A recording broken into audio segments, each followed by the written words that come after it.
La dernière fois, je vous ai encouragé à donner l'autorité finale dans votre vie à la parole de Dieu, de façon tout à fait concrète. Vous en nourrir régulièrement pour qu'elle forge votre façon de penser. Et lorsque vous avez une difficulté, une question, un désaccord, à laisser la Bible trancher la question. Je voudrais vous encourager aujourd'hui à continuer de la sorte et à regarder ensemble quelle est la puissance qui réside dans la Bible, la parole écrite de Dieu, et dans les prophéties que nous pouvons recevoir, ou l'inspiration que nous pouvons recevoir du Saint-Esprit, qui est sa parole parlée. Dans le psaume 119-105, la Bible nous dit, le psalmiste s'adresse à Dieu en disant « Ta parole est une lampe à mes pieds, une lumière sur mon sentier. » Peut-être est-ce que vous vous êtes déjà retrouvé dans le noir total. Moi, ça m'est arrivé une fois dans une forêt, il n'y avait pas un réverbère à proximité. Et j'ai fini par sortir de la forêt et appeler un taxi pour rentrer chez moi avec ma femme parce qu'on ne voyait absolument rien. Évidemment, les choses auraient été différentes si nous avions eu une lampe à nos pieds, une lumière sur notre sentier. Et dans la vie, eh bien, parfois c'est comme ça. La Bible est cette lampe à nos pieds, cette lumière sur notre sentier.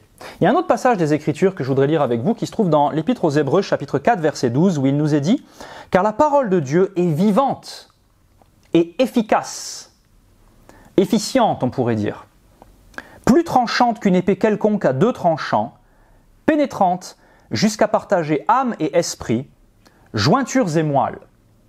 Elle juge les sentiments et les pensées du cœur. » Ici aussi, je voudrais vous le lire dans la version Parole vivante, qui est une version un peu plus moderne des Écritures, où il nous est dit, Hébreux 4, 12, « Car la parole de Dieu est pleine de vie et de puissance. Elle reste toujours en vigueur. » C'est ce qu'on a vu la dernière fois. Elle est éternelle au milieu de nos circonstances qui changent tout le temps. Elle reste toujours en vigueur. Elle est plus incisive qu'aucune épée à double tranchant. Elle pénètre jusqu'aux profondeurs de l'être, articulations et moelles de notre vie intérieure, jusqu'à la ligne de séparation entre la vie de l'âme et la vie de l'esprit. Elle discerne et révèle les sentiments et les penchants du cœur. Elle juge les pensées et les intentions les plus secrètes. Quelle puissance il y a dans la parole de Dieu. Vraiment, la Bible n'est pas un livre comme les autres. Ce n'est pas simplement un livre sacré, mais c'est, je dirais, la vie même de Dieu qui est encapsulée dans des mots qui sont écrits sur du papier et qu'on peut manger d'une certaine façon et appliquer à notre propre vie. Elle nous dit ici qu'elle a cette puissance de distinguer dans notre être intérieur ce qui est de l'âme, c'est-à-dire de nos pensées, notre volonté, nos émotions, et ce qui est de l'esprit, c'est-à-dire la partie la plus intime et la plus profonde de nous-mêmes avec laquelle Dieu communique par le Saint-Esprit. Depuis la nouvelle naissance, eh bien, nous sommes de nouvelles créatures. Et notre être intérieur le plus profond, l'esprit, est recréé et en communion permanente avec Dieu.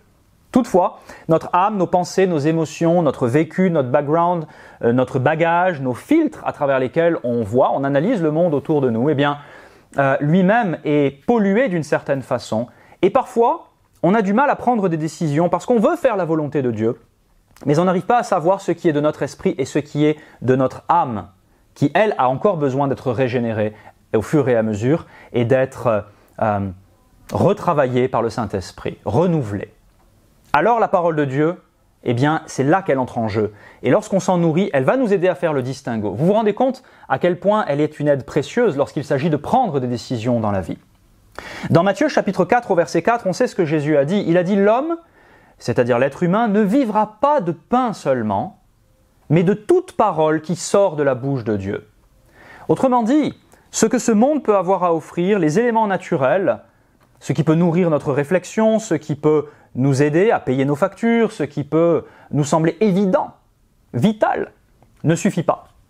Dieu a dit « Non, il te faut ma parole pour pouvoir vivre au sens véritable du terme, c'est-à-dire expérimenter la qualité de vie que Dieu a pour toi. » En cela, la parole est vivante et efficace. Et un autre passage des Écritures que je voudrais vous lire se trouve dans 1 Pierre au chapitre 1, versets 23 à 25. Entre parenthèses, lorsque Jésus dit « L'homme ne vivra pas de pain seulement, mais de toute parole qui sort de la bouche de Dieu », il cite le Deutéronome. Et ce qui est intéressant, c'est de voir à quel point l'Écriture est cohérente. Jésus, parole de Dieu faite chair, dans le Nouveau Testament, valide ce qui a été dit par Dieu sous l'Ancien Testament. Ici, dans 1 Pierre chapitre 1, il nous est dit au verset donc 23, 24, 25 plus exactement, « Vous avez été régénérés, non par une semence corruptible, mais par une semence incorruptible, par la parole vivante et permanente de Dieu. » Une fois encore, la parole est vivante et elle ne change pas. « Car toute chair est comme l'herbe, toute sa gloire comme la fleur de l'herbe. » Toute la gloire que tu peux avoir au travail quand tu bosses 70 heures par semaine, toute la gloriole que ce monde peut avoir à offrir, l'argent, la réputation soi-disant, les amis soi-disant, etc.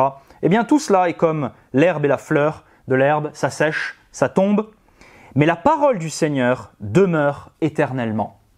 Et cette parole, c'est celle qui vous a été annoncée par l'Évangile. Ce qui est assez intéressant, c'est que là encore, Pierre est en train de citer un passage de l'Ancien Testament qui se trouve dans Ésaïe au chapitre 40. Lui encore confirme l'Ancien dans le Nouveau Testament. Donc, mon encouragement, c'est continuer à vous nourrir de cette parole de Dieu qui est vivante, qui est efficace, qui est permanente, qui ne change pas. Vous savez que les résultats que Dieu veut pour l'être humain, les résultats glorieux qui viennent de son système, de son royaume, de sa personne, eh bien, ne sont pas soumis aux fluctuations de nos sociétés, de l'économie, de ce qui se passe dans ma vie, de ce que je peux lire dans les journaux, de ce que j'apprends à mon travail, de ce que le médecin ou l'avocat me disent. C'est un système qui est éternel, qui est vivant, qui est efficace, qui est permanent, qui n'échoue pas, qui réussit en permanence. Et tout cela se trouve encapsulé dans la parole de Dieu.